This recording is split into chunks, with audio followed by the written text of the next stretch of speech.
F. and Howard Phillips by Marshall Schaffer. An apartment in Los Angeles, winter of 2020. A dark room.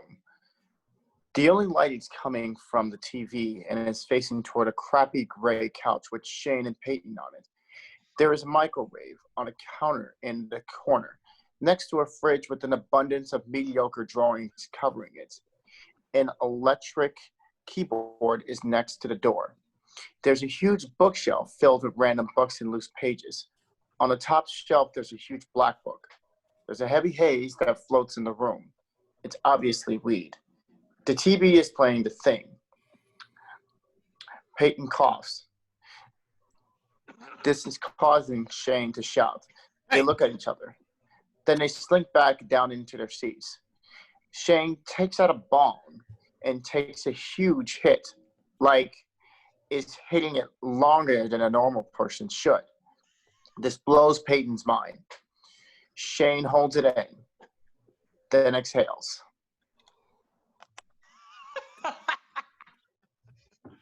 Hey, Peyton. Peyton. Peytano. Peytano Bay. Peytonorella. What's up? If you ever get, possessed, will you tell me? Like if you're getting controlled by some alien shit, you'll tell me, right? For sure, man. Thanks. Goes back to watching the movie. Hey, Peyton. Pepe. Peyton. Peyton of 500. What, Shane? Who's a fucking asshole? Who? That motherfucker, Howard Phillips Lovecraft. This again. Dude, you don't get it. Listen. Bruh, listen.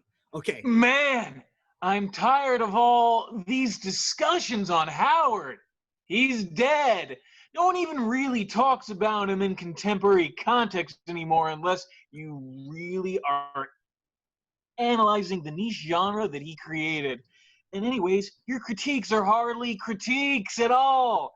They're more of an aesthetic exercise against a man who the majority of people don't care about. Look, Peyton, are you listening? Are you listening? Yes, I'm listening. Good. Now, that motherfucker, Howard. First off, I have never met a Howard who wasn't a giant dick. Like, my stepdad, he's a fucking Howard. My 9th grade English teacher, who said I'll never be a good writer because I reject all sensible writing structures and have no sense of realism in my fiction. He was a Howard. Your writing sucked back then. Dude. Not to say you haven't matured as an artist since, but you really were a shit artist. Hey, thanks, Peyton. She turns off the TV. Look, my point is that all Howards are shitty people. And yet we praise this guy because he wrote a lot of shit that we all hail as the Bible of modern horror. Mary Shelley was a far superior writer because at least you knew what Frankenstein looked like. Frankenstein's monster. Whatever. But then, here comes Howard, and he's like, oh, la la la la la. Hello, boys and girls. Let me tell you a story about this scary monster. Oh, gee, Mr. Lovecraft, what does the monster look like? I can't tell you. Ah! Oh, what? If you ever saw it, you would go insane, and you would not be able to live as a normal person again. Now, I feel like this completely defeats the purpose of it. Like, in my opinion, I feel like horror comes from the awareness of a visual threat to a person's life. And on top of that, a good story should be a reflection of the times that you are writing, and you're expecting us to believe your monsters are so frightening that they're indescribable. What kind of lazy writing is that, Mr. Lovecraft? What am I supposed to be afraid of? Scary monsters with large tentacles, flying octopuses, the existential doubt that your life matters. It's super scary. Okay, I get it. But can you really think of a better way of getting that across? Like hire an artist and tell them to go to a psych ward and conduct an ethical experiment that paints what someone who is suffering from a legitimate mental illness is witnessing.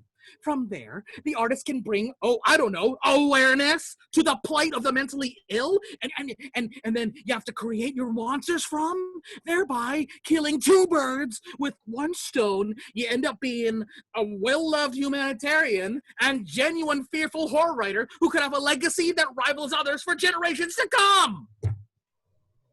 Oh, you want to see my cat? Shane, we do not bring up the cat. I'm sorry, but this motherfucker just makes my job difficult. I want to make more horror, new horror, but not the same shit that you're always seeing. Things that you don't understand, but you learn to comprehend. You know, the use of existentialism as a horror device is lazy. Because then you only paint a single stroke of the entire image and expect the audience to finish the rest of it. I mean, I support suggestion, but there are different ways to fucking do it other than being like, whatever scares you is exactly what I'm writing about. Bro, that would make an amazing song. Let me try something. Moves to the keyboard lethargically.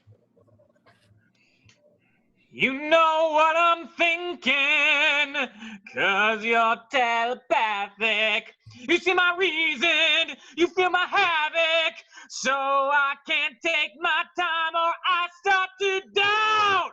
Whatever scares you is exactly what I'm writing about.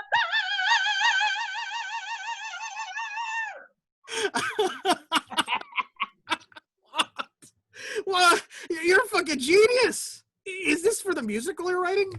No, this is not for Roller Coaster Inferno, the legend of the pyromaniac mechanic, but I definitely think when you make your transition from novels to the stage, it'll be rough. But you'll find your own niche. It seems like there's a lot of niches being made, especially for someone of your creativity. Oh, dude, there's just not enough space for cosmic horror within theater. I mean, it was cool when some high schoolers did Alien, but like, I don't exactly have the charm of a 16-year-old. I wasn't even likable when I was 16, and now these guys are bringing legitimate horror on stage. I couldn't even attempt to dare to attempt that. I think you should give yourself more credit. I could never be that good. It's like breaking so many barriers, and hell, people have tried to break them. But the Holy Book didn't work. I didn't even think anyone could actually bring themselves to transitioning the book into some performance without fucking it up. The book. Yes, speaking of which... Shane pulls out a first edition copy of The King in Yellow from under the couch. They both get on their knees and recite their made-up prayer perfectly.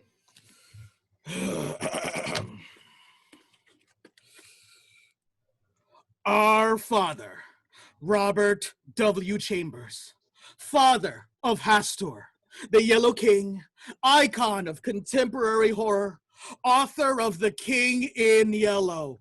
We honor your creativity by shitting all over the man who thought he could outdo you and now has created an incel following that doesn't know good suspense and horror writing from their favorite episode of My Little Pony Friendship is Magic. We are not worthy. No. We are not worthy to carry out your legacy. But we hope that one day, mankind will finally appreciate how much of a landmark your book was. In Chambers' name, amen.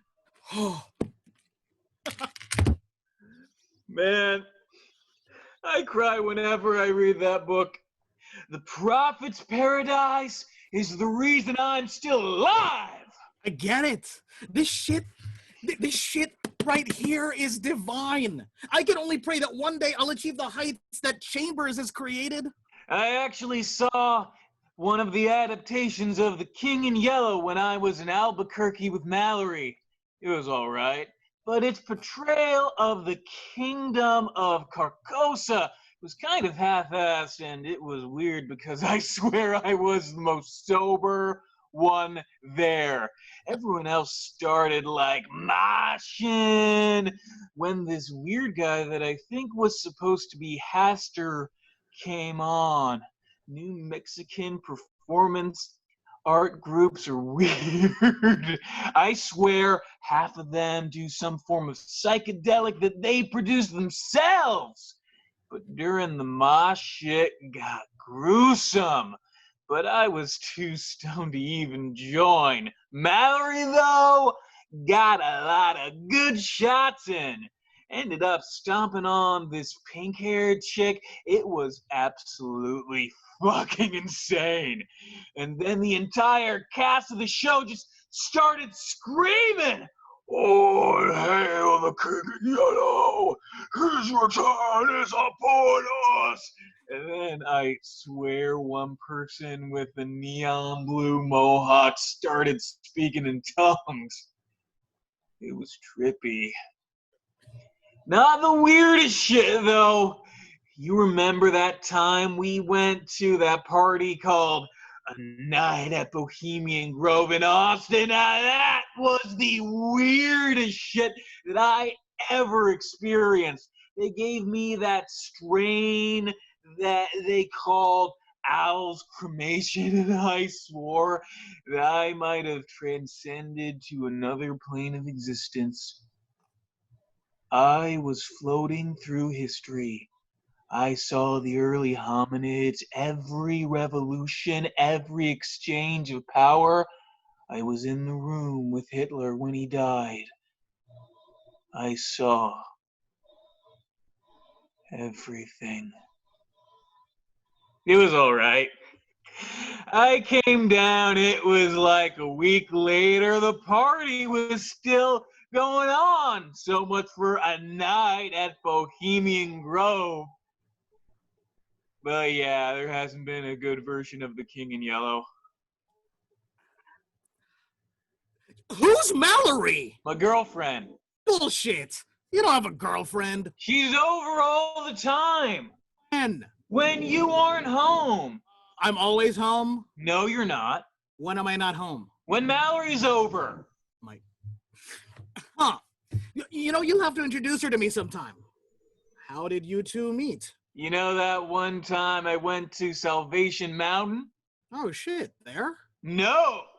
But listen, remember when I was working with that company, Smoke and Mirrors, your go-to for all weed and weed accessories? Well, before they got investigated for being a multi-level marketing scheme, they sent me out to the desert so I could try to get the communes out there to join us and officially work from home.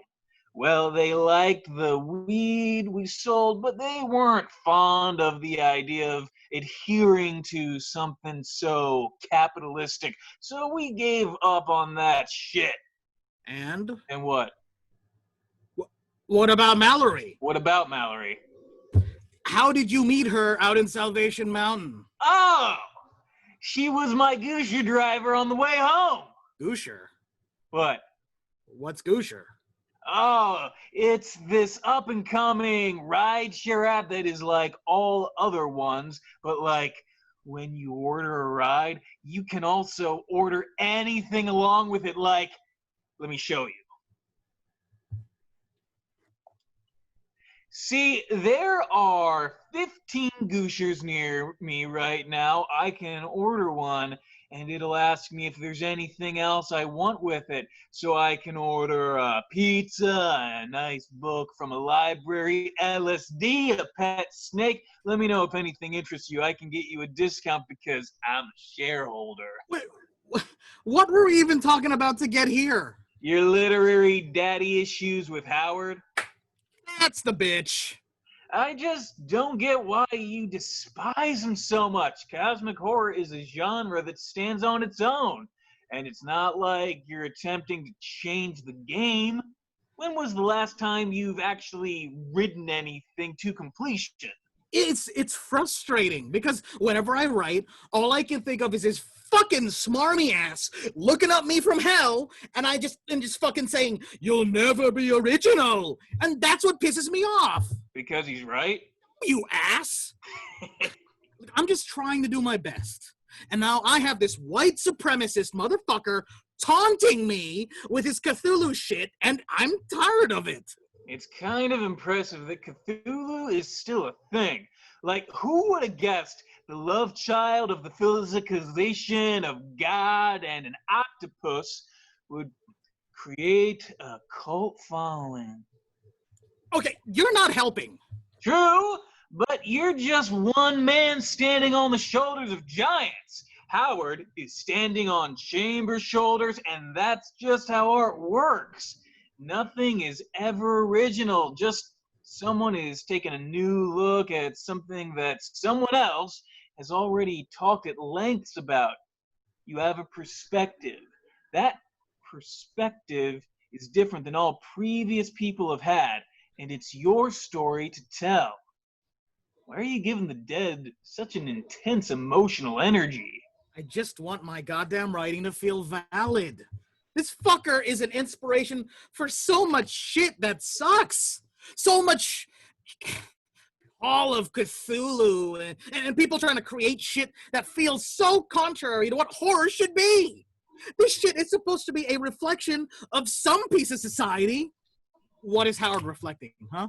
The personification of an emo 13-year-old's fucking Wattpad account? It's unfortunate, unruly, and unfair. It still seems very much like a waste of your emotions. You can't expect to get anywhere if you're consistently comparing yourself to those who come before you. Sometimes I just wish I could be angry without having Socrates over here lecture me on the waste of spiritual energy. It's definitely not Socrates. Whatever. Look, I'm just trying to, create something that'll be remembered. It doesn't have to be it doesn't even have to be much. Like hell, if I just write something that's an edgy kid's favorite book and they obsess about it for a month and forget about it, it'll be the most amazing feeling for me. I understand that. I feel very much the same. I'm not going to be one of the icons out there, but I just want a small cult following. I don't want all the glitz and the glamour and to wake up to millions of Twitter followers. Nah! Let me start the next cult phenomenon. Let me get some people who will annoy their families about me, swear their allegiance, and fund my projects. Exactly. But that's just hard to do in cosmic horror if you aren't making movies. Bird Box did it right.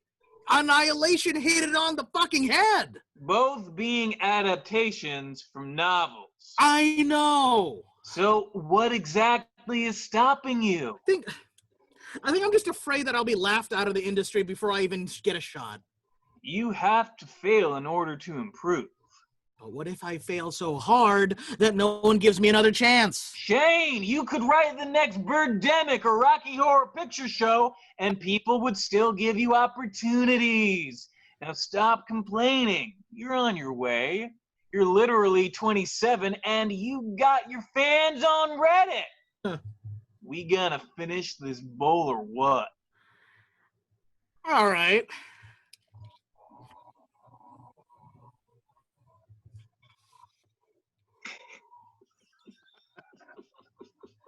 So, how's it going with your musical? Not as well as I feel like I should, but I'm doing all right. I feel all of that. Any progress? Not as much as there should be. There's just been so many mental blocks recently. The smallest stuff will get to me, and I don't know. I just can't seem to get past it. I would have guessed it. You don't seem like a lot gets to you. Everything gets to me, but I just laugh it off. Make some dumb joke and keep moving on. I can't let it stop me because once I stop, it's over. I don't get exactly how you can handle that. It just feels... I don't understand it. I just know it works for me. When I get a pizza, I'm hungry. Sure, buddy. Shane turns the TV on. It's the Twilight Zone. Peyton pulls out his phone and dials. Hey, yeah, can I get a...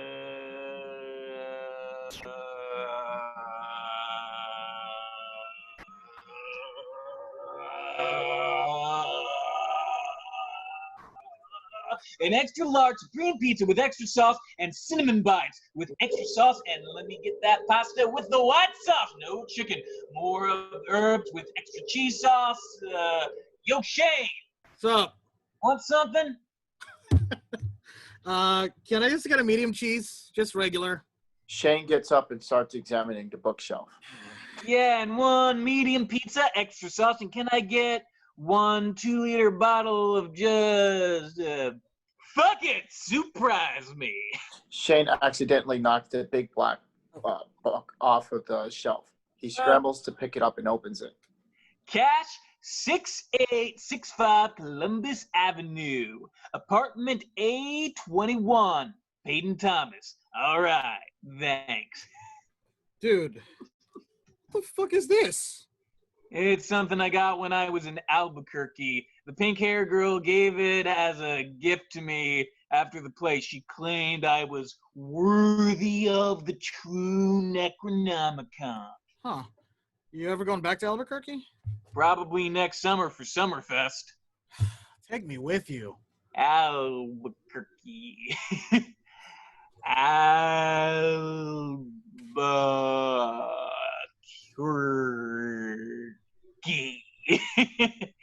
What a wild name for a place.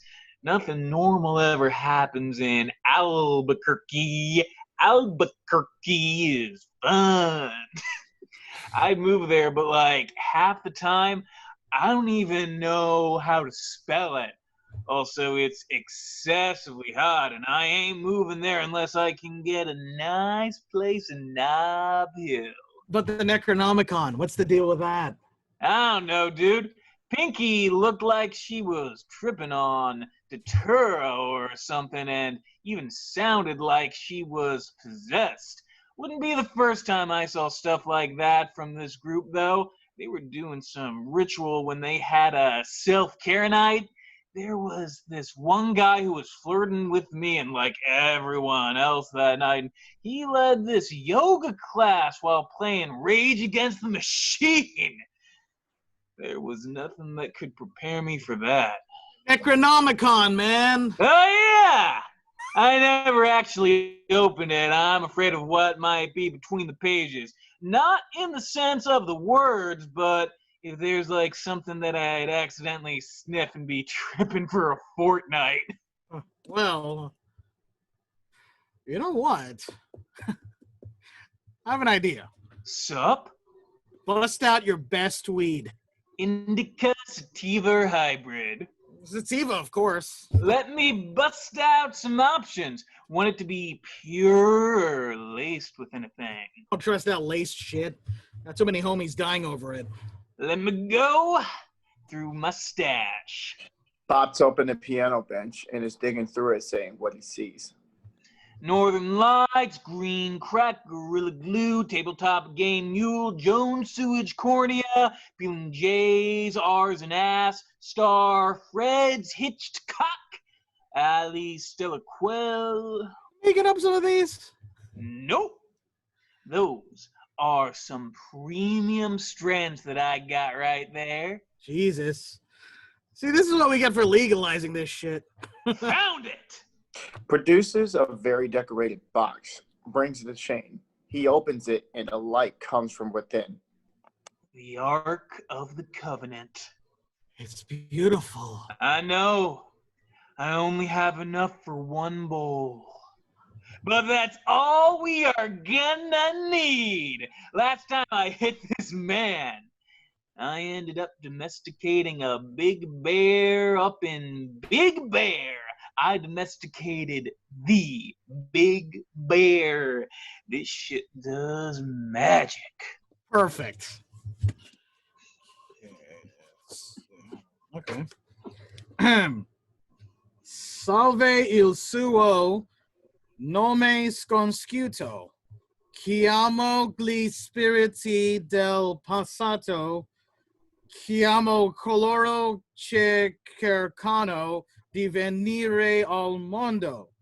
Unsiciti a noi dai la tua conoscenza. Diffondi la tua gloria, rallegrarsi, idiota. Sai cosa stai dicendo? Il pubblico o lo odio o semplicemente ride di quanto sia stupido. Ci parla fluente italiano, come ve? Volevo davvero scrivere questo in latino, ma non cui sempre ottenere quello che vuoi. E ci stai leggendo questo? Ciao!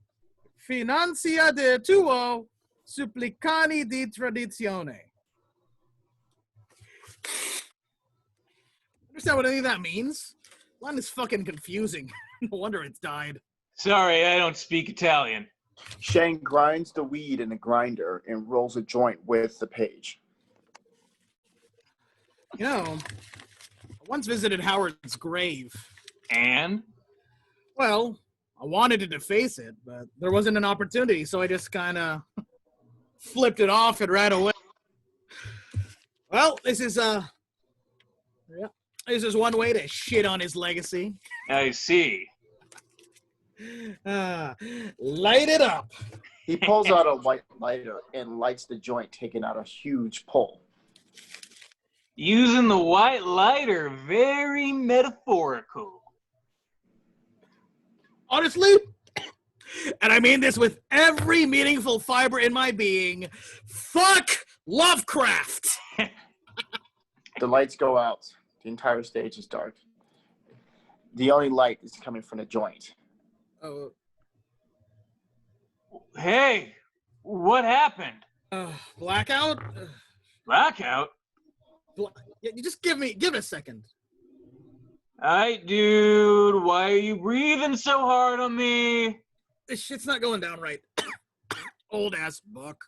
And why are you breathing on me? I don't know where I'm breathing. God. Use the lighter, dude. I can't see. All right. Jeez. He tries to start the lighter. It just sparks, and it doesn't work. Wait, you're over there? Yeah. Why? I'm at the door. Cool.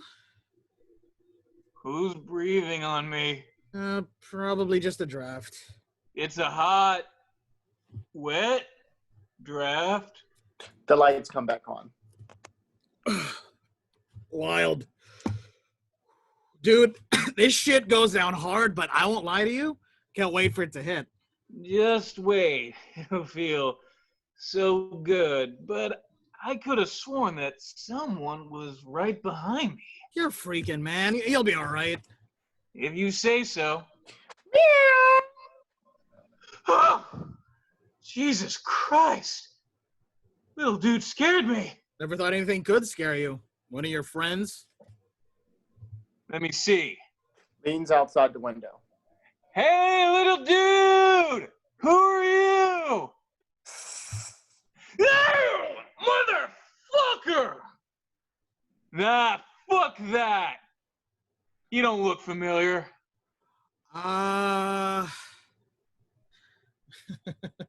Peyton. Payroll. Peso. What? Who the fuck would name their cat that? I thought we agreed we weren't gonna talk about the cat.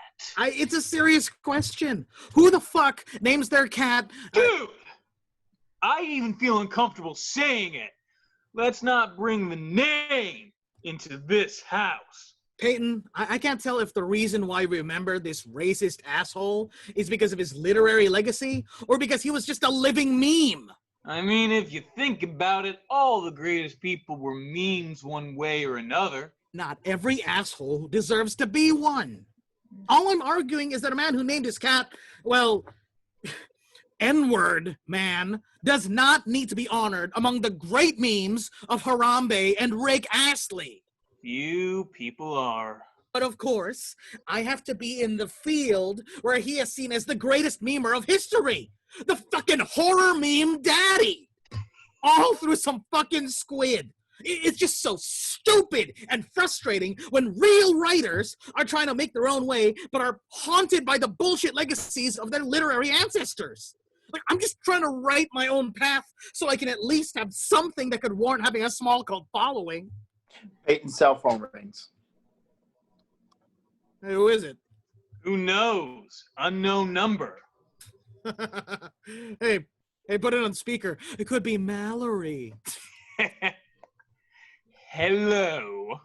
Peyton, babe! Oh my God, sorry for calling from the different number. I had to borrow my friend's phone. I lost my phone and I just needed to come to you because I'm just so stressed. I'm coming upstairs right now. We'll be there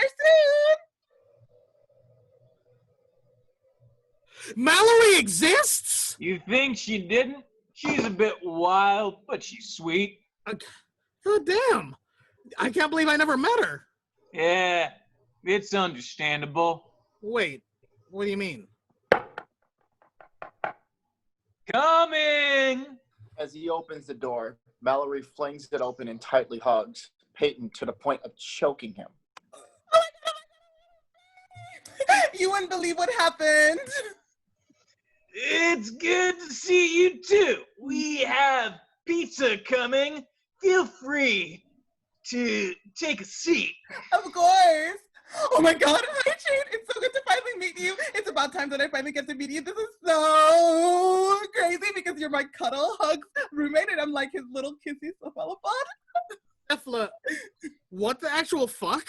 Don't ask. Oh, baby, don't be so shy. I know my stuffy, lovey, piggy cutie loves this story. When we met, he was so strung out that he thought I had tentacles on my face looking like a cuttlefish. So now I'm his little cuttlefish. Too sober for this. But that's not why I'm here. Babe, I gotta tell you the wildest thing that happened at dinner. Go ahead. I just need to grab something from the fridge. Want anything? Just get me a shot of the strongest thing you have. On it. So I was at dinner with Abby and AC, and we were all at this small little Italian restaurant, right? Like it's the size of this like apartment that small, and we're just drinking our wine and talking about gusher related stuff. AC's dad was actually has actually been acting a little weird recently, and Abby just came back from her research trip in Salem for her book, but never mind about that. So it was this restaurant, and the only other group in this place is this Sylvester Stallone gray-haired man, this Puerto Rican Italian guy in his 30s, and this young girl who looked like she was in her 20s, like she was all stylish and mature and shit, and that's not the point. Actually, it could be another point I'm going to make. Yes, it is. But before that, so I'm having this conversation with A&A when suddenly I hear this girl say, I do think I want to be married one day. Actually, let me try that again. I do think I want to be married one day. And she says this loud. So being the nosy little bee that I am, I turn my shoulder over to her because my drama sense is going off. Oh, by the way, Shane, I can detect drama from like miles away. Just like I get a little in my head, you know? Like the phone default alarm. What the fuck? So I turn and face my ear to her because she's sitting right behind me like this. And I'm like trying not to blow my cover, but I gotta know what her deal is. And then she says, you know, I want to get married, but like in 10 years when my youth and vigor are no more, then I can find a man who will take the initiative and fulfill my needs. And I'm just like, she got a plan. Good for her. I hope she can stick to it. But then she's like, actually make it 20 years so then my beauty can be gone then. And I'm just thinking of this girl at like 45 and after years of fucking around and breaking hearts, she won't be slowing down. She had like such great features. I almost asked what her skin routine was. So she goes on to say, a true man would take the initiative and buy me all the coats, bags, jewelry, and shoes without me even needing to ask. So I'm impressed, like very impressed. She knows her worth and her freshly graduated self will take anything less than what she demands. I'm starting to turn around at this point to introduce myself so we can be best friends when I hear her say, anyway, high school is great. and I just about lost it. From what I could tell, she was a junior in high school. Couldn't be more than 16. I'm having my own panic over my age at this point when I hear her say to the Sylvester Stallone guy, "Oh, Daddy, do you think I can get into my top choice?" Turns out she wanted to study under some guy, a Dr. William Webb, and she can't stop obsessing over this guy, but I'm more concerned that she just called this 50-year-old Italian man Daddy, because I can't pinpoint under which context she's saying it. Like, is this her daddy or her sugar daddy? As he puts a look on his face and they confirm it's the father, or we hope it's the father. I'm like turning back to the girls at this point, but I can't stop listening. It's just like a pornographic film folding in front of our eyes. After this, Daddy Girl keeps turning to us because I think she witnessed me trying to listen in their little shit, but I didn't even acknowledge her because I'm shy like that, and Abby and AC don't like new people. So we quickly get the check, and the 30-year-old Puerto Rican Italian guy is gone, but my guts say, stay for 1 second. Then at the bar, the father kisses his daughter on the cheek like so. She kisses Shane on the cheek to his surprise. Peyton puts the shot in front of her. She takes it without gagging. Thanks, babe. Anyway, this girl, this high school designer, quote, daddy's money spoiled ass girl, has the audacity to say, "Oh, kiss me again, daddy." And I think my mind stops working. There's just no reason to exist. Nothing has meaning. And I. She falls over dead, starts slowly twitching. What the fuck? What the fuck? What the fuck just happened? She wanted the strongest shot. Holy fuck! Is she fucking dead? Probably. So Shane, I think it's time that I come clean. I made up Mallory. I have no idea who this person is, and the fact that she had that much information on me is concerning. As a matter of fact... He lightly taps her with his foot. Mallory begins speaking in tongues while convulsing. Thou hast desecrated his sacred text and shall be punished severely. Thy attempts at maintaining thy sanctity are futile, for thou shalt kneel to his glory and perish among the other mortals of thy land. Make peace with thy Lord Credence, for the moment of reckoning is nigh. He shall come. She dies. Finally. Maybe I did meet her before. I remember hearing something similar when I made a gravity bong in Mount Olympus. Hi, yes. Yeah, can we talk about the dead fucking woman in our room who just fucking gave an omen? Like, does that not faze you? Jesus. Well, what are we gonna do with the body? I can't go to jail, man. I'll get torn to shreds. Not by the inmates, but by the system alone will just ruin me. Don't! Fuck! Fuck! What is it? Looks through the peephole. Pizza's here! He does. The pizza guy is in the doorway. Salvete, mortalis! Hello, mortal. Salve! Hey, Nietzsche quod corpus et funderentur. nice corpse. Gratias! Nos justus got eam quam motenim est. Et quomodo tu dicis pizza latine. Thanks. We just got it. How much is how do you say pizza in Latin? Pizza. Pizza. Gratias! Thanks. Quadraginta et sex elemosinum. 46 alms. Will dollars work? Ego cheapere pupa. I accept dollars. Peyton pays the pizza guy and takes the pizzas, the pasta, the soda, and the cinnamon sticks. Gratias. Laudate Cthulhu. Sure thing! Closes the door. Pizza's here! I have no idea how to respond to anything anymore. What do you mean? You were literally just speaking in Latin or something? Was I? Yes! Huh! Neat. Also, are we gonna talk about how that pizza guy just said some shit about Cthulhu? It's LA, dude. You come across a large diversity of personalities. I need a drink. Reaches for Mallory's shot glass. Don't drink what the woman drank. I think I might just want to right now. Nothing makes sense anymore.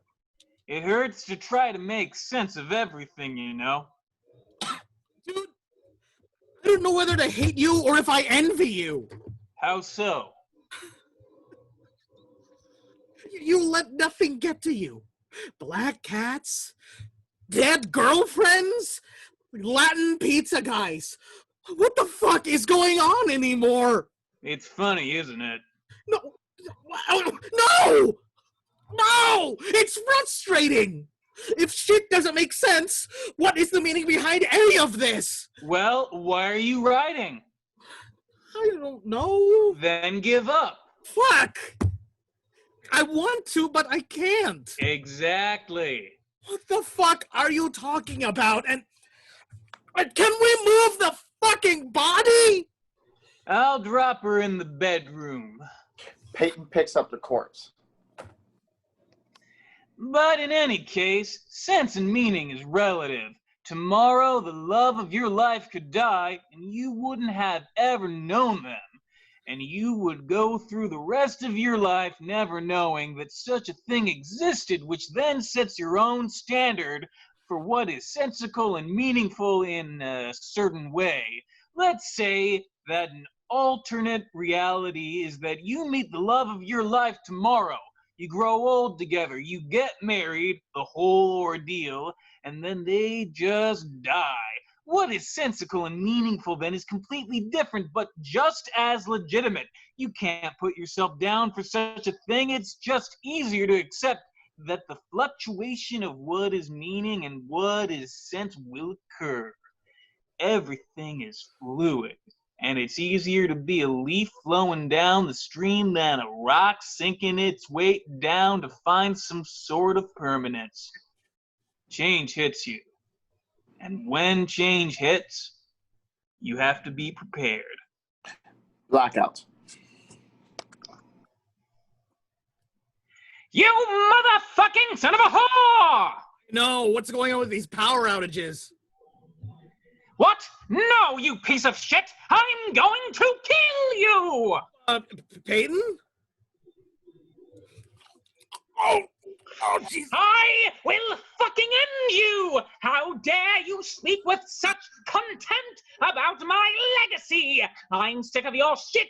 This is what you deserve, right? To be choked out?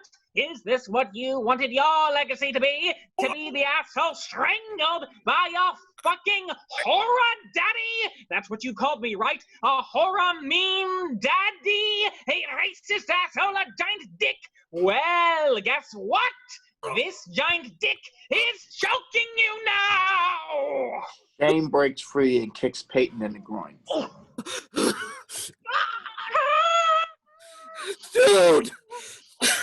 What the actual fuck?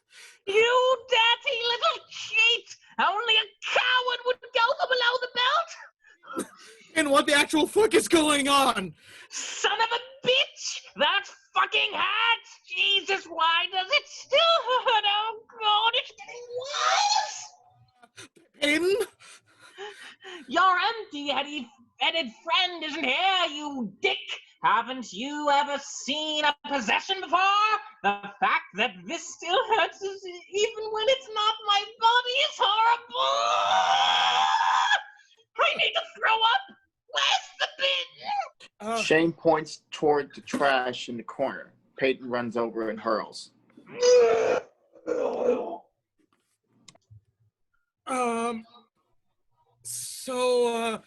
So Peyton, is this a bad trip? Like, did you take something before we started smoking? Do you need me to call someone? My name is not Peyton, you idiot. I am Howard motherfucking Phillips motherfucking Lovecraft. You were trashing me, and you know, I'm fucking used to it. I was annoyed, but whatever. But then, you smoked a fucking page of my Necronomicon. You used my Necronomicon to smoke a fucking joint? Who even does that? Like, do you know how much effort I put into creating it? No. So then I had to come through and really set you straight, because dead or not, I am not going to fucking deal with some stupid Sona prick banning my shit! Peyton, I'm sorry. You need to lay down. You're tweaking hard, man. This dick! I was hoping Mallory would kill you, but of course Peyton had to fuck it up. How was I supposed to know she wasn't real? What are you talking about? After you smoked the joint honestly, I sent Mallory to get the Necronomicon from you and honestly kill you.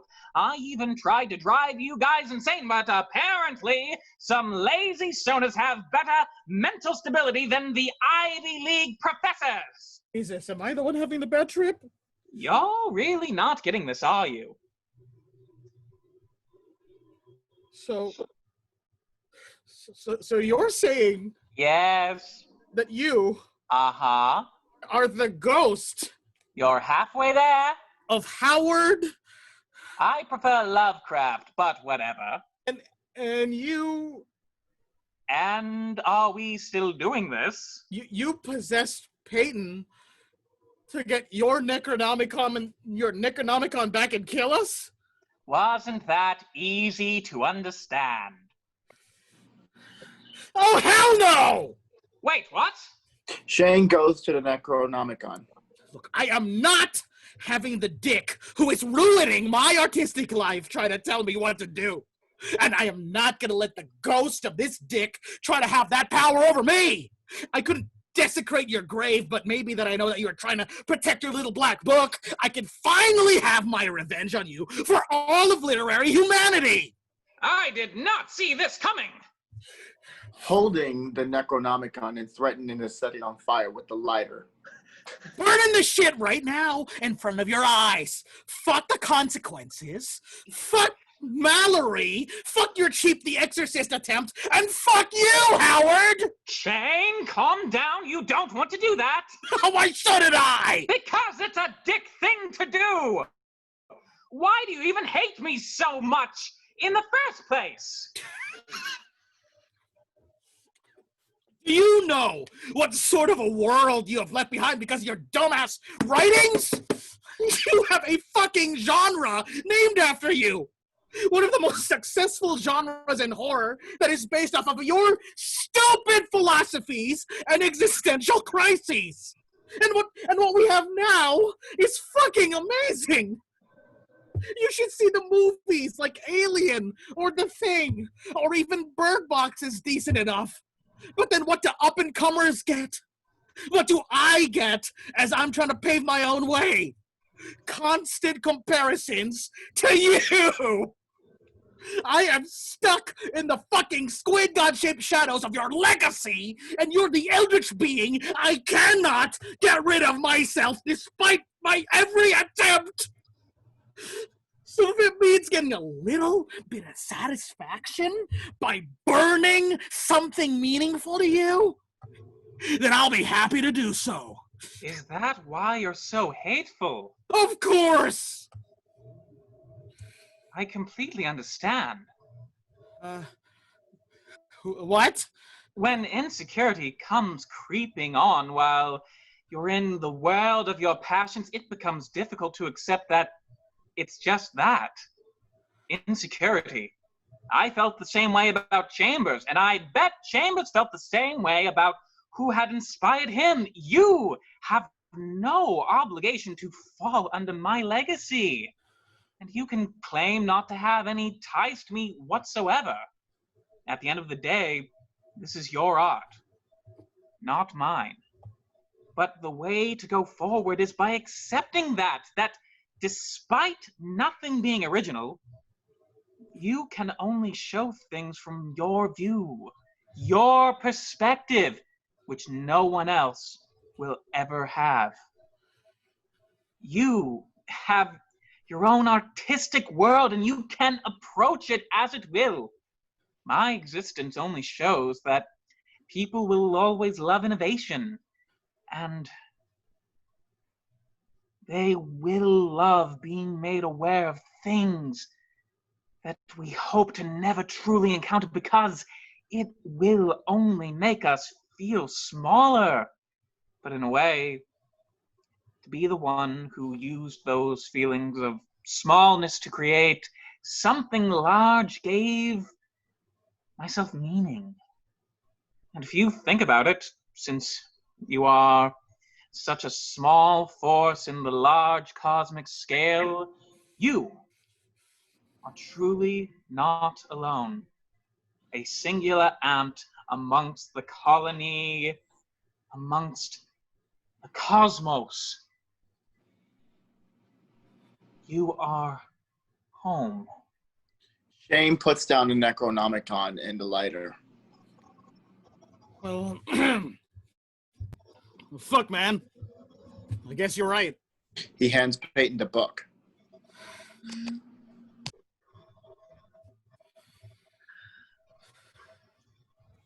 Thank you, Shane. Actually, while I'm still here before my courier arrives, do you have a draft of what you're working on? Yeah, in my bedroom. Bring it out here. I'd love to see how the genre grew since I died. Shane, stunned, Yeah. runs into his room and brings out a manuscript of his book. Peyton starts reading it carefully. There's many reactions and expressions on his face. That's Peyton. for me. Peyton opens the door to the guy, to the pizza guy from before, and hands him the Necronomicon. Bring this back to the cult in Albuquerque and tell them to never give it away again. He closes the door. Well, Mr. Lovecraft, what do you think? Honestly, it's a piece of shit, and you should give up now! Peyton faints as Lovecraft's spirit leaves his body. Peyton wakes up. Dude, what happened? Shane? Dude?